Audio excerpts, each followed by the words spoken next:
Magandang araw! Tara, samahan nyo ko gawa tayo ng ah, ba to? Yung fishball. Pero fishball pero nakaplat. Kasi pag mahirap lutuin prepare tayo ng isda.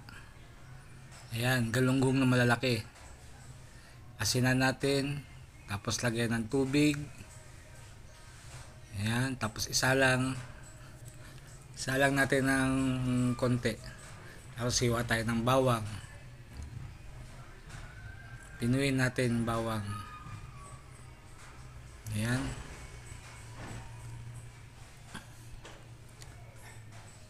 Basic ingredients lang. Lagay natin sa mixing bowl. Tapos sibuyas. Mag-chop tayo ng sibuyas.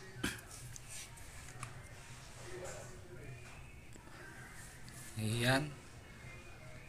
Iwain natin na pino, maliliit. Mince.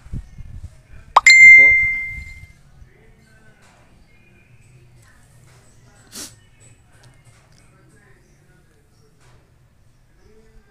Ihalo natin sa bawang kanina. Tapos onion spring or onion stock.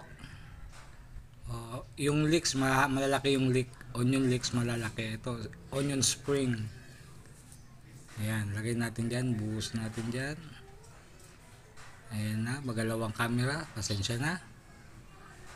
Tapos kunin natin yung isda.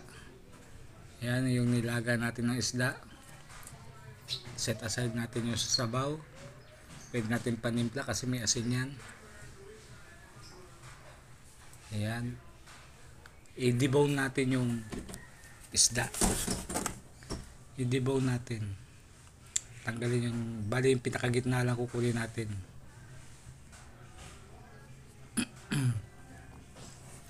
Ayan po. Ayan. Parang tortang isda pala, hindi naman fishball. Kasi fishball bilog. Gagawin natin tortang isda. Pinuin natin, tanggalin ang tinik, i-debone natin.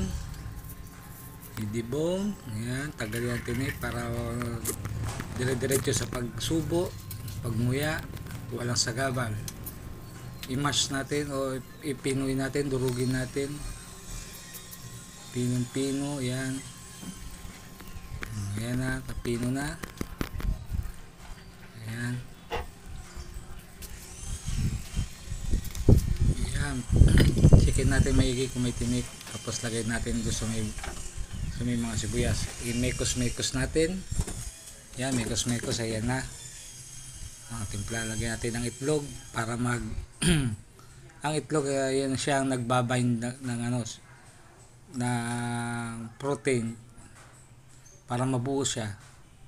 Lagyan natin ng 1 cup of flour.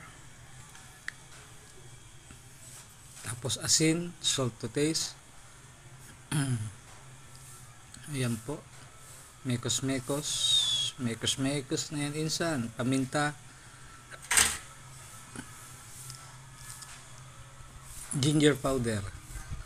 Wala kasi akong garlic powder kaya buong bawang yung nilagay ko Kasi kapag in-stock mo yung garlic powder, tumitigas. Ayan na po, prito na natin. Ayan, i-flat natin. Kasi kapag ibilog natin, kailangan deep fry kapag magastos sa mantika.